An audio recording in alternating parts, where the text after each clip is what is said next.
மாமிசத்துக்கேற்ற ஞானத்தோடு நடாமல். நம்மளுக்கு வரக்கூடிய பிரச்சனையை எண்ணி இந்த மாமிசத்துக்கு ஏற்ற விதமாக நம்ம சிந்திக்க கூடாது. இந்த மாமிசத்துக்கு ஏற்ற ஒரு சிந்தனை வந்துச்சுன்னா தேவன் நமக்கு கொடுத்திருக்கிற கிருபையின் புகழ்ச்சி வெளிப்படாது.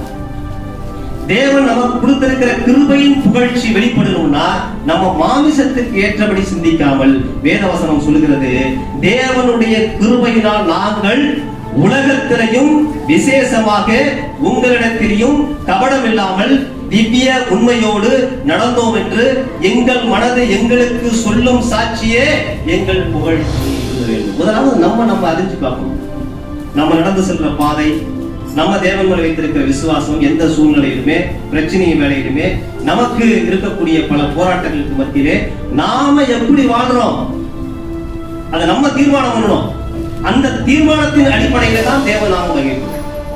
இல்லைன்னா அந்த மேன்மை நமக்குள்ளே கிடைக்கும்.